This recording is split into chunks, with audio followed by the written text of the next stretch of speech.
Imagine you are running across open ground, the way humans have run for 1,000,000 years. The wind is in your face, and your body moves the way it was always built to move.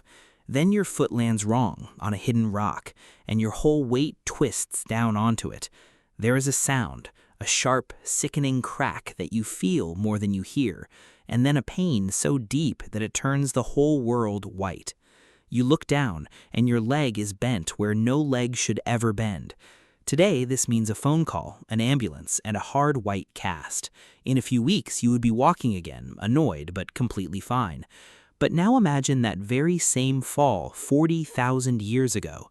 There is no phone, no ambulance, and no hospital anywhere on Earth. A broken leg in the wild should have been a quiet, lonely death sentence. And yet, again and again, ancient humans survived it. And the question is how? You might assume the answer is cold and brutally simple, that the injured were left behind, abandoned to the cold and the wolves, that in a savage world, the weak were simply not worth the cost of saving. It is the story we are so often told about prehistory, survival of the fittest. But the bones our ancestors left behind tell a completely different story. They tell the story of people who refused, again and again, to walk away. And by the end of this video, it may change how you see human nature itself. To understand why this matters so much, picture life out on the open plain. The human body is built, above all else, for one single thing: to move, to walk for miles, to chase down prey, and to run from what wants to eat you. A broken leg takes every bit of that away in one single screaming instant. You cannot hunt, you cannot gather, and you cannot run. You cannot even drag yourself to the water without unbearable pain. And in the world of animals, an injury like this is almost always the end. A zebra with a broken leg does not last a single night on the open savanna. A wolf that cannot keep up is left behind as the pack moves on without it. The slow, the old, and the broken simply become food for something else. Nature does not wait, and nature does not nurse its wounded. For almost every creature that has ever lived, a broken leg means death. And here's the part that makes human survival so strange. Our bodies are not even fast or armored or strong like a lion. We are slow, we are soft, and we heal slowly over many long weeks. So how on earth did a fragile, limping human ever live through this? The answer was captured long ago in a single famous idea. The anthropologist Margaret Mead was once asked a deceptively simple question. A student wanted to know the very first sign of true civilization in a culture. People expected her to point to a tool, a clay pot, or a weapon. Instead, she pointed to something far stranger: a healed human thigh bone. The femur is the long, heavy bone that runs straight through your thigh. It is the largest and the strongest bone in your entire body.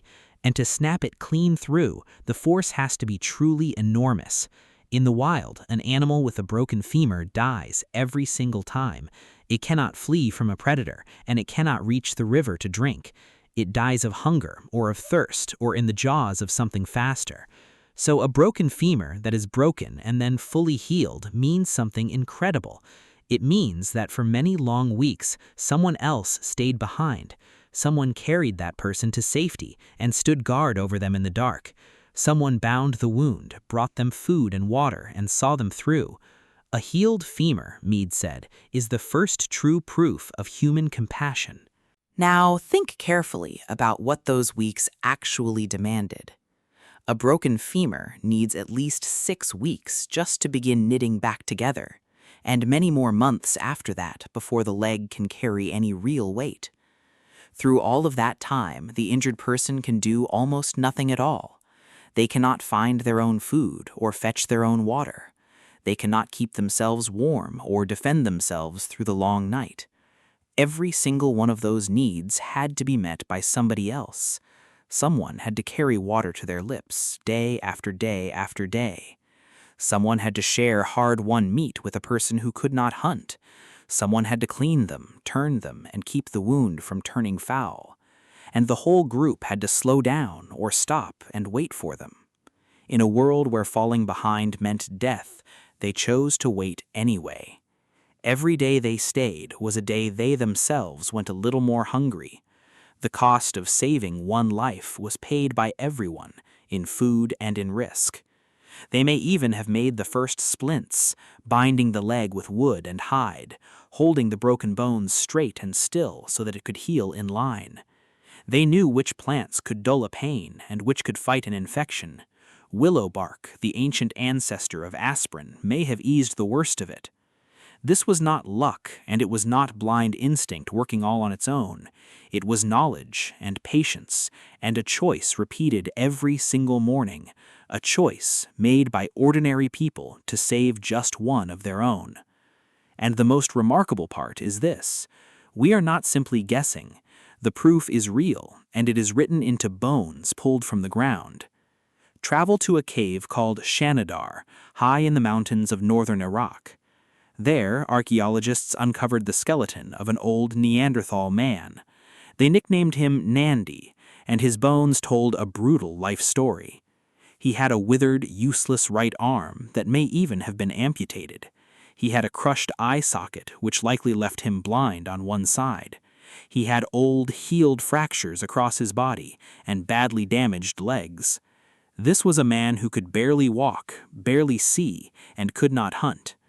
By every harsh rule of survival, he should have died young and alone. Yet his bones show he lived into his 40s, which was old for his time. For years, the people around him fed him, sheltered him, and carried him. They kept a half-blind, crippled man alive simply because he was one of them. And Shanidar is not some strange exception, far from it. In a cave in southern Italy lay a young man we now call Ramito II. He was born with a form of dwarfism, his arms far too short to hunt or gather. In a brutal Ice Age world, he could so easily have been seen as a burden. Instead, his community fed him and carried him all the way to adulthood. Now go back even further, almost 2 million years, to a place called Dmanisi. There lay an old human relative who had lost all but one of his teeth. The jawbone had healed long before he died, the empty sockets worn smooth. Toothless, he could not have chewed the tough, raw food they survived on, so someone must have softened his food or fed him for years on end. Compassion, it turns out, is far older than our own species. Again and again, across distant continents and unimaginable spans of time, the same quiet truth is carved over and over into the bones. The injured were not abandoned, they were carried, and they were kept. Now come back one last time to your own broken leg on that open plain. You cannot stand, you cannot run, and a cold fear is rising in your chest. The light is fading, and somewhere out in the grass, something is listening. But then you hear footsteps, not moving away from you, but toward you. Hands reach down out of the dark and lift you up from the ground. People you know take your weight and carry you back toward the fire. And in that moment, you finally understand what truly saved you. It was never your speed, and it was never your strength. It was the simple refusal of the others to leave you behind. This is the inheritance you carry right now, without even knowing it. When you see someone stumble and fall, something in you moves to help. When a stranger is hurt, you feel the pull to stop and to stay. You wince when you see another person in pain, as if it were your own. That instinct is older than your country, older than money, older than writing. It is older even than farming, and older than the very first wheel. It was carved into us across 100,000 years of caring for the broken. We did not conquer this world because we were the fastest or the strongest. We conquered it because when one of us fell, the others stopped. Because we learned to carry each other long before we ever learned to write. A healed thigh bone is so much more than an old, broken piece of bone. It is the oldest proof we have of what it truly means to be human. It is the moment an animal became something more, something that cares. So the next time you are the one who stumbles and falls, the next time you are hurt and afraid and certain that you are alone, remember that someone, somewhere has always come back for the fallen. They did it in the cold of the Ice Age and in the heat of the savannah. They did it for 100,000 years so that you could be here at all. And that same ancient kindness is still alive, quietly, inside of you. It is there every single time you reach out a hand to help someone up. You did not invent compassion.